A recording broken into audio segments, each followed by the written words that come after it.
1558 उड़ीसा का पुरी इलाका मुगल सेना जगन्नाथ मंदिर को तोड़ने के इरादे से आगे बढ़ रही थी।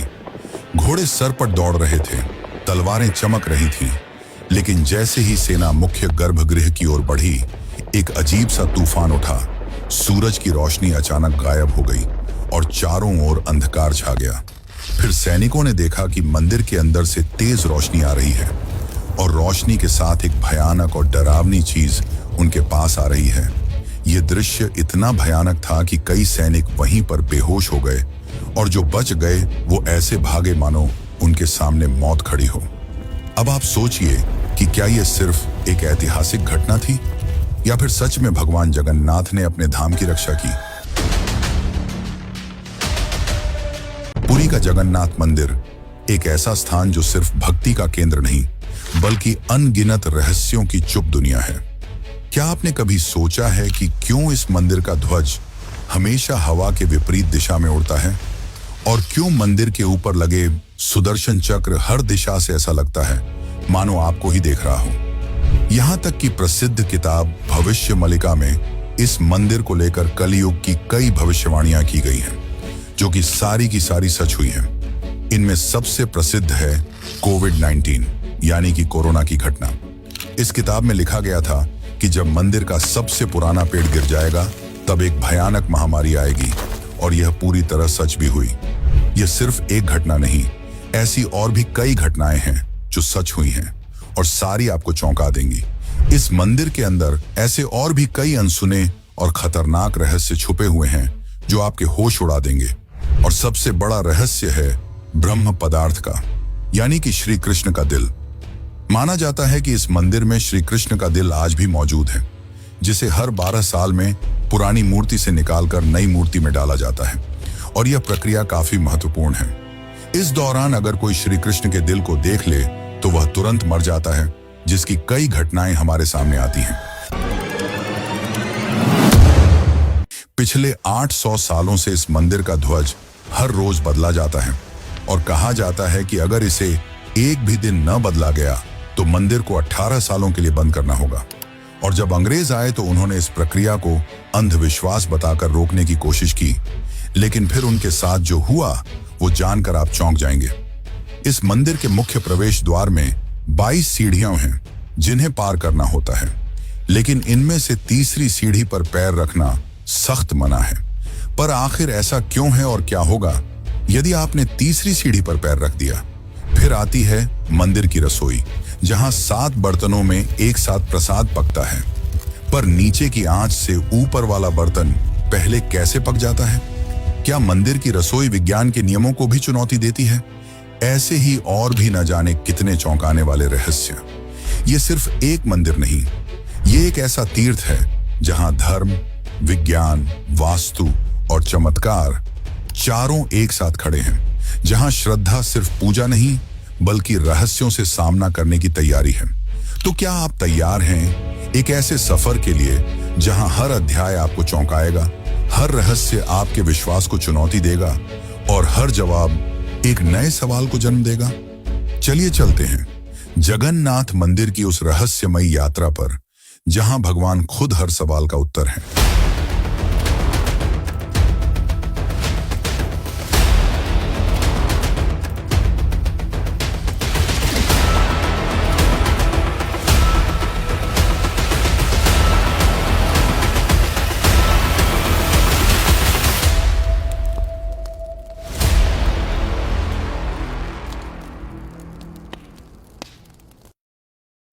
जून 2015 रात को घड़ी में 12 बजते ही पूरे पुरी शहर की बिजली काट दी गई। ये कोई साधारण बिजली कटौती नहीं थी। इस बिजली कटौती का कारण था मंदिर के गर्भगृह में चल रही विचित्र घटना। मंदिर के मुख्य पुजारी इस अंधेरी रात में अपनी आंखों पर पट्टी बांधे और हाथ में एक मोटा दस्ताना पहने हुए अपने हाथों पर एक दिव्य पदार्थ लेकर भगवान की मूर्ति की ओर बढ़ रहे थे। ये कुछ और नहीं, श्री कृष्ण का दिल था, जिसे ब्रह्म पदार्थ भी कहा जाता है। ठीक 12 साल बाद यह प्रक्रिया आज मंदिर में फिर दोहराई जा रही थी, जहां भगवान जगन्नाथ की पुरानी मूर्ति से उनके दिल को निकालकर नई मूर्ति में लगाया जाता है। ये होता है भगवान के शरीर को बदलने का, लेकिन आत्मा को यथावत रखने का अनुष्ठान। माना जाता है कि यह मंदिर दुनिया का एकमात्र मंदिर है जहां भगवान आज भी जीवित रूप में बसते हैं, और जब उनका शरीर पुराना हो जाता है तो ठीक उसी तरह नया शरीर दिया जाता है जैसे कोई आत्मा नया जन्म लेती है। कहते हैं इस ब्रह्म तत्व को आज तक किसी ने नहीं देखा, और जिसने भी देखने की कोशिश की वो जिंदा नहीं बचा। नवकलेवर की रात जब पुरानी मूर्तियों से ब्रह्म तत्व निकालकर नई मूर्तियों में डाला जाता है, पुरी में कर्फ्यू जैसा माहौल बना दिया जाता है। पूरे शहर की बिजली काट दी जाती है, मंदिर को घोर अंधेरे में बंद कर दिया जाता है। मंदिर के अंदर होते हैं सिर्फ विशुद्ध ब्राह्मण, जिनका खानदान सदियों से यही कार्य करता आया है। उनकी आंखों पर पट्टी बांधी जाती है और हाथों पर मोटे दस्ताने पहनाए जाते हैं, ताकि वे ना देख सकें और ना ही महसूस कर सकें कि ब्रह्म पदार्थ है क्या। जब यह प्रक्रिया होती है तब मंदिर की सुरक्षा सीआरपीएफ के जवान करते हैं, और किसी भी व्यक्ति का मंदिर के अंदर जाना सख्त मना होता है। जब 2015 में यह अनुष्ठान हुआ था, तब एक पांडे ने उस ब्रह्म तत्व को हाथ लगा दिया था, जिसके बाद वह तुरंत ही बेहोश हो गया, और जब आंख खुली तो वह मानसिक रूप से पूरी तरह अस्थिर हो गया था। तो सवाल उठता है, ब्रह्म तत्व आखिर है क्या? क्या यह कोई दिव्य ऊर्जा है? क्या यह सिर्फ विश्वास है, या सच में कोई ऐसा अविनाशी पदार्थ मौजूद है जो युगों से युगों तक जीवित है? माना जाता है कि यह ब्रह्म पदार्थ काफी ज्यादा शक्तिशाली है, जिससे लगातार दिव्य ऊर्जा निकलती रहती है और हमेशा हल्का सा कंपन महसूस होता रहता है। प्रसिद्ध इंडियन आर्कियोलॉजिस्ट प्रवीण मोहन के हिसाब से श्री कृष्ण सिर्फ एक इंसान नहीं बल्कि एक सुप्रीम बीइंग थे। उनके मुताबिक ब्रह्म पदार्थ, जिसे कृष्ण का दिल भी कहा जाता है, वह असल में एक आर्क रिएक्टर है, यानी कि एक ऐसा डिवाइस जो भयंकर स्तर की ऊर्जा उत्पन्न करता है। उन्होंने यह तक बताया कि क्यों जगन्नाथ की मूर्तियों को लकड़ी से बनाया जाता है। उनके अनुसार लकड़ी बिजली को कंडक्ट नहीं करती, जिस कारण वह ब्रह्म पदार्थ से निकलने वाली इलेक्ट्रोमैग्नेटिक एनर्जी को रोक लेती है। वैसे तो माना जाता है आज तक इसे किसी ने नहीं देखा है, पर आज से करीब 50 साल पहले एक व्यक्ति ने दावा किया था कि उसने इस हृदय को देखा है। उसने कहा कि हृदय चांदी की तरह तरल बह रहा था, और यही तरल लकड़ी को कमजोर कर देता है, जिस कारण हर 12 साल में मूर्तियों को बदलना पड़ता है।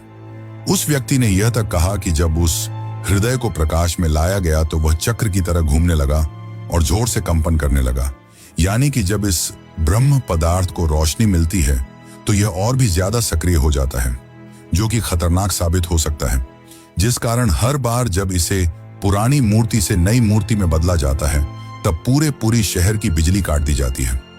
विज्ञान के लिए आज भी यह एक चौंकाने वाला रहस्य है जिसे कोई समझ नहीं पाया, लेकिन भक्तों के लिए यह उनके श्री कृष्ण हैं, उनका दिल है, जिस कारण हर दिन लाखों की तादाद में भक्त भगवान जगन्नाथ के दर्शन करने आते हैं। वैसे क्या आपको पता है कि जब श्री कृष्ण की मृत्यु हुई तब पांडवों ने उनके शरीर को जला दिया था, पर फिर कैसे उनका हृदय बच गया और वह पुरी तक कैसे पहुंचा? और इस भव्य मंदिर की रचना किसने की? आखिर कौन था जिसने बड़ी ही चमत्कारी तरीके से भगवान जगन्नाथ की मूर्ति बनाई? तो चलिए जानते हैं अब इस रहस्यमयी और रोचक घटना को, जो आपको इंटरनेट और किताबों में नहीं देखने को मिलेगी। लेकिन उससे पहले अगर आपको वीडियो अच्छी लग रही है तो इसे लाइक करके कमेंट में जय जगन्नाथ जरूर लिखें।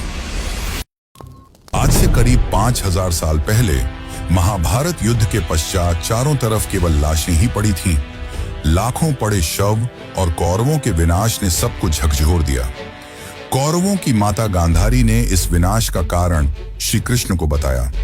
उनके हिसाब से अगर श्री कृष्ण चाहते तो यह युद्ध होता ही नहीं, पर उन्होंने ऐसा नहीं किया, जिसके कारण क्रोधित होकर गांधारी ने कृष्ण को श्राप दिया, गिना, जिस प्रकार मेरे वंश का विनाश हुआ है ठीक उसी प्रकार तुम्हारे भी वंश का विनाश हो जाएगा। इस श्राप के 36 साल बाद जब एक दिन श्री कृष्ण जंगल में विश्राम कर रहे थे, तब एक शिकारी ने उन्हें हिरण समझकर उन पर तीर चला दी, और जैसे ही तीर श्री कृष्ण के पैरों पर जाके लगी, उन्होंने इस लोक को छोड़ दिया और मृत्यु को स्वीकार किया। और माना जाता है कि उनके मृत्यु के साथ ही पूरी द्वारका नगरी पानी में समा गई, जिससे उनका पूरा वंश समाप्त हो गया। माना जाता है कि जब शिकारी ने उन्हें गलती से मारा तो उसे बहुत पछतावा हुआ और उसने श्री कृष्ण से माफी मांगी, पर श्री कृष्ण ने बताया कि ये मेरे ही कर्मों का फल है। उन्होंने समझाते हुए कहा कि पिछले जन्म में तुम महान वानर राजा बाली थे, जिसे मैंने ही राम अवतार में छल से मार दिया था, और उसी कारण आज तुम मेरे मृत्यु का कारण बने। माना जाता है कि जब श्री कृष्ण की मृत्यु की खबर पांडवों को मिली तो उन्होंने पूरे रीति रिवाज से श्री कृष्ण का अंतिम संस्कार किया, और जब उनके शरीर को जलाया गया तो उनका पूरा शरीर पंचतत्वों में विलीन हो गया, परंतु उनका हृदय बच गया और जलने की बजाय और भी अधिक ऊर्जा से धड़कने लगा। इसी हृदय को बाद में ब्रह्म पदार्थ कहा गया। अर्जुन ने इस हृदय को लकड़ी के मंच पर रखकर नदी में बहा दिया। काफी लंबे समय तक बहने के बाद यह ब्रह्म पदार्थ उड़ीसा के समुद्र तट पर पहुंचा। उस समय उस तट पर सबरा जनजाति समुदाय के लोग रहा करते थे। उस जनजाति के मुखिया विश्ववसु ने जब इस ब्रह्म पदार्थ को देखा तो वे इसकी ऊर्जा और दिव्य प्रकाश से प्रभावित हो गए। उन्होंने तुरंत ही पहचान लिया कि यह भगवान के ही रूप हैं, और उन्होंने इसे नील माधव के रूप में पूजना शुरू कर दिया। उसी समय मालवा के राज्य में राजा इंद्रद्युम्न राज्य किया करते थे। वे भगवान विष्णु के काफी बड़े भक्त थे। एक दिन उन्होंने नील माधव के दर्शन करने की इच्छा व्यक्त की और उन्हें ढूंढने लगे, और यही आगे चलकर जगन्नाथ के निर्माण की आधारशिला बनी। जैसा कि मैंने बताया, राजा इंद्रद्युम्न विष्णु के परम भक्त थे, और एक रात स्वयं भगवान विष्णु उनके सपने में आए और उन्हें कहा कि वे उनकी दिव्य मूर्ति नील माधव को ढूंढें और उनके लिए एक भव्य मंदिर का निर्माण करें। श्री हरि विष्णु ने उन्हें यह भी बताया कि यह ब्रह्म पदार्थ उन्हें नीलांचल पर्वत में मिलेगा, जिसके पश्चात राजा ने अपने ब्राह्मण पुजारी विद्यापति को आदेश दिया कि वह इस मूर्ति को ढूंढ निकाले। विद्यापति कई दिनों तक नीलांचल पर्वत के अलग हिस्सों में इसकी तलाश करते रहे, और तब जाकर अंत में उन्हें पता चला कि इस मूर्ति को आदिवासी मुखिया विश्ववसु ने एक गुफा में छुपा कर रखा है, और वे दिव्य रूप से उसकी पूजा करते हैं। जब विद्यापति ने इसके दर्शन करने की अनुमति मांगी, तब विश्ववसु ने यह कहकर मना कर दिया कि यह उनके जाति का निजी मामला है। जिसके बाद विद्यापति ने चालाकी दिखाई और विश्ववसु की पुत्री ललिता से विवाह कर लिया। अब विद्यापति ने ललिता की मदद से विश्ववसु को मनाया और वे उस गुफा की ओर चल पड़े। जैसे ही विद्यापति ने उस नील माधव की मूर्ति को देखा, वे उसकी ऊर्जा से काफी ज्यादा प्रभावित हुए और उन्होंने तुरंत ही यह बात राजा इंद्रद्युम्न को बताई। लेकिन जब राजा इंद्रद्युम्न वहां पहुंचे, तब तक विश्ववसु ने वह मूर्ति वहां से हटा दी थी, जिससे राजा काफी उदास हो गए और अपने महल लौट आए। इसके बाद फिर से रात में भगवान विष्णु उनके सपने में आए और कहा कि पुरी के तट पर एक बड़ा नीम का पेड़ बहकर आएगा, तुम उस पेड़ से मेरी नई मूर्ति बनाना। वह पेड़ काफी बड़ा था, जिसे उठाना आसान नहीं था। आखिर में जैसे तैसे वे पेड़ को महल तक ला पाए, लेकिन अब सवाल यह था कि इनसे भगवान की मूर्ति कौन बनाएगा। बहुत से कारीगरों ने इस पेड़ से मूर्ति बनाने की कोशिश की, लेकिन सब असफल रहे। उन्होंने कहा कि पेड़ इतना ज्यादा मजबूत है कि हमारे छेनी हथौड़ी का उस पर कोई असर नहीं हो रहा। यह सुनकर राजा काफी परेशान हो गए। तभी एक दिन भगवान विश्वकर्मा एक बूढ़े साधु के रूप में वहां पधारे और उन्होंने कहा कि वे ये मूर्ति 21 दिनों में बनाकर देंगे। राजा काफी प्रसन्न हुए, पर उस बूढ़े आदमी ने एक शर्त रखी। उसने कहा कि मैं एक कमरे में बंद रहकर 21 दिनों में यह मूर्ति बनाऊंगा, और तब तक कोई भी इस कमरे का न तो दरवाजा खोलेगा और न ही कोई अंदर आएगा। राजा ने उसकी यह शर्त स्वीकार की और फिर मूर्ति बनाने का कार्य शुरू हुआ। दरवाजा बंद किया गया और कक्ष से छेनी हथौड़ी की आवाजें आने लगीं। लेकिन 15 दिनों बाद अचानक से छेनी हथौड़ी की आवाज आना बंद हो गई। महाराज की रानी गुंडीचा काफी चिंतित हो गईं और महाराज को कहा कि हमें दरवाजा खोलकर देखना चाहिए। शायद वह वृद्ध व्यक्ति भूख और प्यास की वजह से मर तो नहीं गया होगा। राजा ने शुरुआत में तो मना किया, पर बाद में वे इसके लिए मान गए और दरवाजा खोल दिया। लेकिन जब दरवाजा खुला तो सभी हैरान रह गए। वह वृद्ध व्यक्ति गायब हो चुका था और पीछे केवल 3 अधूरी मूर्तियां थीं। राजा को यह देखकर काफी दुख हुआ, क्योंकि उनकी शर्त तोड़ने की वजह से भगवान की मूर्तियां आधी रह गईं। जगन्नाथ भगवान के हाथ और पैर अधूरे थे। बलराम और देवी सुभद्रा की मूर्तियां भी अधूरी थीं।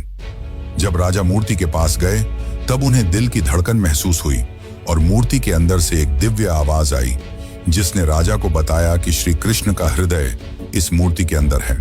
राजा ने इन मूर्तियों को स्थापित किया और आज यही अधूरी मूर्तियां भगवान जगन्नाथ के रूप में पुरी में पूजी जाती हैं। वैसे दोस्तों, आपको एक बात बता दूं, जो हो रहा है वह पहले ही लिखा जा चुका है और जो लिखा गया है वही होकर रहेगा। ये कोई फिल्मी डायलॉग नहीं, बल्कि पुरी के भक्तों की आस्था और सच्चाई है भविष्य मालिका की। तो चलिए जानते हैं उन भविष्य मालिका की घटनाओं को जो आज सच साबित हो रही हैं। मित्रों, इस मंदिर का इतिहास और वर्तमान एक भविष्यवाणी से जुड़ा हुआ है। भविष्य मालिका एक दिव्य ग्रंथ है जिसे लगभग 500 साल पहले ओडिशा के महान संत आचार्य महाप्रभु अच्युतानंद ने लिखा था।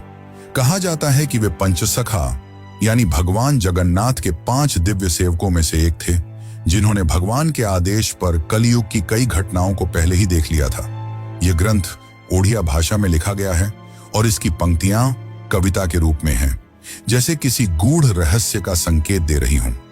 आइए हम आपको बताते हैं भविष्य मालिका की कुछ चौंकाने वाली भविष्यवाणियां जो जगन्नाथ मंदिर और कलयुग के अंत से जुड़ी हुई हैं। इस ग्रंथ की सबसे चौंकाने वाली भविष्यवाणी 4 साल पहले काफी ज्यादा वायरल हुई थी, जब लोगों ने दावा किया कि इसमें कोरोना महामारी का वर्णन भी है। नाना रोग आसीबा, गोटे बड़ा व्याधि, लोका घरे रहीबे, बाहर कुना जीबा, अर्थात अनेकों रोग आएंगे, एक बड़ा रोग फैलेगा, लोग घरों में बंद रहेंगे, बाहर नहीं निकल पाएंगे। अब ये पंक्तियां किसी भी सामान्य रीडर को 2020 की कोविड-19 महामारी की याद दिला देती हैं। पुरी और ओडिशा में कई संतों और विद्वानों ने इसे भविष्य मालिका की सटीक भविष्यवाणी माना। इस किताब की एक और बात, इसमें जिक्र किया गया है कि मंदिर परिसर के ऊपर जो कपड़ा है उसमें आग लगने की घटना का उल्लेख मिलता है। कुछ साल पहले पहली बार त्रिदेव के वस्त्र में आग लगी थी। इस घटना के बाद कलयुग के अंत के बारे में एक बार फिर से बातें होने लगी। कहते हैं कि पापनाश एकादशी के दिन जगन्नाथपुरी मंदिर में एक अखंड महादीप जलाया गया था, लेकिन अचानक तेज हवा चली और झंडा उड़कर दीपक के ऊपर चला गया, जिससे मंदिर के झंडे में आग लग गई। यह घटना 19 मार्च 2020 को हुई थी। कहा जाता है कि दूसरे मंदिरों की तरह जगन्नाथ मंदिर के गुंबद पर कभी कोई पक्षी नहीं बैठता और ना ही इस पर कोई प्लेन या हेलीकॉप्टर उड़ता है, लेकिन जुलाई 2020 के बाद से मंदिर के गुंबद पर गिद्ध, चील और बाज को देखा गया था।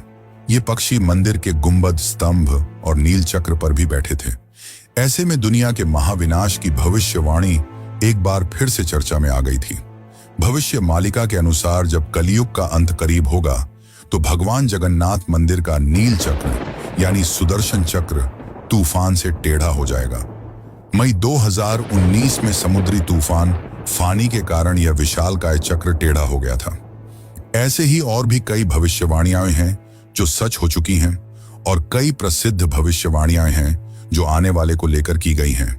3 रथ यात्राएं एक साथ रुकेंगी, नदियां उल्टी दिशा में बहेंगी, ब्रह्म तत्व मंदिर से गायब हो जाएगा और फिर में अंत में आएंगे भगवान के आखिरी अवतार कल की। अब दोस्तों, आप ही सोचिए कि क्या यह महज संयोग है या सच में आचार्य अच्युतानंद को भविष्यदर्शी शक्तियां प्राप्त थीं।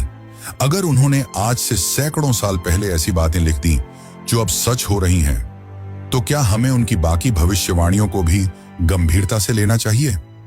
भविष्य मालिका कोई साधारण ग्रंथ नहीं, बल्कि वो कायनात का रोड मैप है जिसे बस समझने की जरूरत है। वैसे आपकी जानकारी के लिए बता दूं कि सन 1558 में मुगल सेना ने मंदिर को तोड़ने की कोशिश की। फिर उनके साथ जो हुआ वो चौंकाने वाला था और इस घटना को पहले ही भविष्य मालिका में लिख दिया गया था। और साथ ही भविष्य मालिका में अंग्रेजों को लेकर भी ये कहा गया था कि गोरे आएंगे और मंदिर को बंद कराने की कोशिश करेंगे। तो चलिए अब जानते हैं कि जब मुगल सेना ने मंदिर पर आक्रमण किया तो क्या हुआ और कैसे ब्रिटिशर्स ने भक्तों की श्रद्धा को अंधविश्वास बताकर मंदिर को बंद करने की कोशिश की। लेकिन उससे पहले चैनल को सब्सक्राइब जरूर कर लें।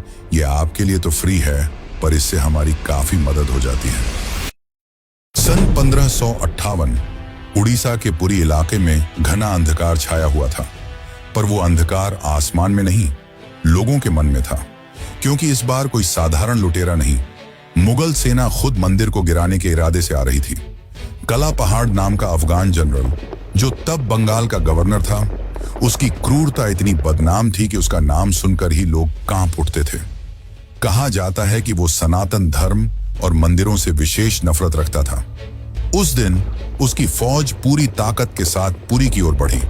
घोड़े सर पर दौड़ रहे थे, तलवारें लहराई जा रही थीं और मंदिर की शांति में एक भयंकर आंधी की आहट आने लगी। जैसे ही सैनिक मुख्य गर्भगृह की ओर बढ़े, अचानक मौसम बदल गया। तेज हवाएं चलने लगीं, आकाश काला पड़ गया, सूरज की रोशनी एकदम गायब हो गई और मंदिर के चारों ओर एक रहस्यमयी घना अंधेरा छा गया। मंदिर के भीतर से एक चमकती हुई रोशनी निकली, जो किसी इंसान की नहीं थी। ये रोशनी जैसे ही बाहर आई, पूरा मैदान एकाएक शांत हो गया। सैनिकों में अफरा तफरी मच गई, कुछ बेहोश हो गए, कुछ उल्टा भागने लगे। बिना एक भी तलवार चले कला पहाड़ की पूरी फौज पीछे हट गई। आज भी पुरी की लोक कथाओं में यह कथा सुनाई जाती है कि जब भगवान की मर्यादा पर वार होता है तो वो खुद प्रकट होकर अपने धाम की रक्षा करते हैं। अब दूसरी घटना की बात करते हैं, जो है अंग्रेजों का विरोध और रथ यात्रा का संघर्ष। जब 1803 में अंग्रेजों ने पुरी पर कब्जा किया, तब उन्होंने कई प्राचीन मंदिरों की संपत्तियों और अधिकारों को छीन लिया। लेकिन पुरी का श्री जगन्नाथ मंदिर एक ऐसा स्थान बना जहां जनता ने कभी भी नियंत्रण नहीं छोड़ा। ब्रिटिश अधिकारियों को मंदिर की अलौकिक घटनाएं और भक्तों की श्रद्धा समझ नहीं आती थी, इसीलिए उन्होंने इन्हें सुपरस्टिशन कहकर मजाक बनाना शुरू कर दिया। सन 1805 में ब्रिटिश कलेक्टर मिस्टर हंटर ने पुरी मंदिर के रिचुअल्स को इरेशनल और बारबैरिक कहा। बात तब और बिगड़ी जब सन 166 में ब्रिटिश प्रशासन ने पुरी की रथ यात्रा को बंद करवाने की साजिश रची। उन्होंने यह तर्क दिया कि रथ यात्रा के दौरान भीड़ अनियंत्रित हो जाती है और यह प्रशासनिक खतरा है। पर यह फैसला पूरे उड़ीसा में जन आंदोलन का कारण बन गया। लाखों लोग सड़कों पर उतर आए, मठों, आचार्यों और गांवों ने खुलकर विरोध किया। रथ यात्रा का रथ निर्माण कार्य लोगों ने खुद शुरू कर दिया, यह कहते हुए कि अगर भगवान नहीं चलेंगे तो हम भी नहीं चलेंगे। इस जनता के दबाव और आक्रोश के चलते ब्रिटिश सरकार को पीछे हटना पड़ा और 1964 में फिर से रथ यात्रा की अनुमति दी गई। इसके बाद अंग्रेजों ने कभी पुरी मंदिर के अंदरूनी मामलों में दखल नहीं दिया। अब चलिए आपको बताते हैं जगन्नाथ की तीसरी सीढ़ी का रहस्य, जिसे यमलोक का द्वार भी कहा जाता है। वैसे तो इस मंदिर में 22 सीढ़ियां हैं, पर सबसे खास है तीसरी सीढ़ी, क्योंकि इसमें पैर रखना उचित नहीं माना जाता। धार्मिक कथाओं के अनुसार इस तीसरी सीढ़ी को यमशिला कहा जाता है और कहा जाता है कि जो भी मनुष्य इस तीसरी सीढ़ी पर पैर रखता है उसके पुण्य शून्य हो जाते हैं और उसे यमलोक जाना पड़ता है। दरअसल एक बार यमराज जी भगवान जगन्नाथ के पास पहुंचे और उनसे कहा कि भगवान, भक्त जैसे ही आपके दर्शन करते हैं उनके सारे पाप मिट जाते हैं और अगर ऐसा ही चलता रहा तो सभी व्यक्ति जगन्नाथपुरी के दर्शन करके पापों से मुक्त हो जाएंगे, जिससे यमलोक में कोई नहीं आएगा। तब भगवान जगन्नाथ ने कहा कि तुम इस मंदिर की तीसरी सीढ़ी पर अपना स्थान ग्रहण कर लो और जो भी इस मंदिर की तीसरी सीढ़ी पर पैर रखेगा उसके पुण्य शून्य हो जाएंगे और उसे यमलोक जाना पड़ेगा। और तभी से इस सीढ़ी को यमशिला कहा जाता है, क्योंकि इसमें यम का वास है। अब अगर हम पुरी मंदिर के ऊपर लगे सुदर्शन चक्र की बात करें तो देखने वालों ने यह दावा किया है कि इस सुदर्शन चक्र को आप मंदिर के किसी भी कोने से देखोगे तो ऐसा लगेगा मानो आपको ही देख रहा हो। मतलब इससे जिस भी दिशा से देखो ये सामने की ओर ही दिखता है। इसे आम भाषा में आर्टिफिशियल इल्यूजन कहा जाता है, पर यह आज भी विज्ञान के परे है कि कैसे इतने भारी चक्र को मंदिर के ऊपर लगाया गया और कैसे उस समय के लोगों ने यह आर्टिफिशियल इल्यूजन बनाया जिससे चक्र हमेशा सामने की ओर दिखता है। इसे आज भी विज्ञान नहीं समझ पाया, पर भक्तों के अनुसार यह श्री कृष्ण का चक्र है जिसे उन्होंने इस दुनिया की रक्षा के लिए इस मंदिर में स्थापित किया है। और भविष्य मालिका की एक और पंक्ति के हिसाब से जब यह मंदिर समुद्र के अंदर समा जाएगा तब कलयुग अपने अंतिम चरण पर होगा और तब आएंगे विष्णु के आखिरी अवतार कल्कि। अब जानते हैं पुरी के रसोई घर के बारे में। जगन्नाथ पुरी का रसोई घर दुनिया की सबसे बड़ी और सबसे रहस्यमयी रसोई है, जिसके अनोखे तथ्य और परंपरा भक्तों को आश्चर्यचकित कर देती है। और रसोई का सबसे बड़ा रहस्य यह है कि यहाँ भोजन 7 मिट्टी के बर्तनों में बनाया जाता है और हर एक बर्तन को एक के ऊपर एक रखा जाता है। और स्वाभाविक है कि सबसे नीचे के बर्तन में ज्यादा आंच आ रही है तो उसे सबसे पहले पकना चाहिए, लेकिन पुरी में ऐसा नहीं होता। ये चौंकाने वाली बात है कि 7 बर्तनों में जो सबसे ऊपर होता है उसका खाना पहले पकता है, जो विज्ञान के सारे तथ्यों को गलत साबित करता है। यहाँ भोजन बनाने का कार्य केवल सेवायत ब्राह्मणों द्वारा किया जाता है और किसी भी बाहरी व्यक्ति को इसमें प्रवेश की अनुमति नहीं होती। इस पवित्र रसोई में किसी प्रकार के आधुनिक ईंधन या गैस का उपयोग नहीं किया जाता, बल्कि केवल लकड़ी के चूल्हे पर पारंपरिक विधि से प्रसाद बनाया जाता है। पुरी मंदिर में रोजाना लगभग 50,000 से 2 लाख लोगों तक को महाप्रसाद बांटा जाता है। लेकिन चमत्कार देखो, कभी भी खाना बर्बाद नहीं होता और कभी भी कम नहीं पड़ता। मान्यता है कि मां लक्ष्मी स्वयं प्रतिदिन रसोई में आती हैं और रसोई के सेवकों को अंतः प्रेरणा देती हैं कि आज कितनों के लिए प्रसाद तैयार करना है। यह सिर्फ परंपरा नहीं, सदियों से चलती लीला है, जिसे आज तक कोई इंसानी गणित नहीं समझ पाया। एक और चौंकाने वाली बात तो यह है कि इतने बड़े किचन में, जहां 500 से ज्यादा रसोइये और सेवक काम करते हैं, जहां हर दिन सैकड़ों क्विंटल अनाज, सब्जियां और मसाले इस्तेमाल होते हैं, वहां न कोई बदबू होती है, न ही कोई मक्खी। कहा जाता है कि यह अग्निदेव और माता लक्ष्मी की कृपा है, जो इस रसोई को हर प्रकार की अशुद्धि से दूर रखती है। 18वीं सदी में मराठा शासनकाल के दौरान एक बार एक अधिकारी ने रसोई के चमत्कार को अंधविश्वास बताते हुए जानबूझकर बर्तनों की संख्या बदलने का आदेश दिया। लेकिन इसके बावजूद उस दिन भी पुरी में महाप्रसाद एकदम सटीक बना, न एक दाना कम, न एक दाना ज्यादा। इसके बाद अधिकारी ने रसोई में दोबारा हस्तक्षेप न करने की कसम खा ली। वैसे तो दोस्तों, ऐसे और भी कई चौंकाने वाले रहस्य हैं, पर उन्हें एक ही वीडियो में बता पाना नामुमकिन है। इसलिए चलिए चलते हैं आखिरी अध्याय की ओर। लेकिन उससे पहले, अगर आपको यह डॉक्यूमेंट्री अच्छी लग रही है तो कमेंट में जय जगन्नाथ जरूर लिखें। कभी कभी जीवन में कुछ चीजें ऐसी होती हैं जिन्हें न तर्क से समझा जा सकता है और न ही विज्ञान से परखा जा सकता है। पुरी के श्री जगन्नाथ मंदिर का हर पत्थर, हर कोना हमें एक ऐसी दुनिया में ले जाता है जहां भक्ति और बुद्धि, विज्ञान और विश्वास, संघर्ष और समाधान सब एक साथ चलते हैं। जगन्नाथ केवल भगवान नहीं, एक चेतना है जो हमें यह सिखाते हैं कि जब विज्ञान चुप हो जाए तो श्रद्धा बोलती है। तो अब सवाल यह है, क्या यह सब केवल संयोग है या कहीं ना कहीं कोई ऐसी शक्ति है जो इन सबको संचालित कर रही है? आप क्या मानते हैं? क्या आपने कभी इन रहस्यों को खुद महसूस किया है? अगर हाँ, तो ये वीडियो सिर्फ जानकारी नहीं, बल्कि आपकी अपनी यात्रा है, श्रद्धा से रहस्य तक। और ऐसी ही एक यात्रा है केदारनाथ धाम की, जो जगन्नाथ की तरह ही 4 धामों में से एक है। और अगर आप केदारनाथ धाम की यात्रा पर चलना चाहते हैं तो यह वीडियो जरूर देखें। धन्यवाद।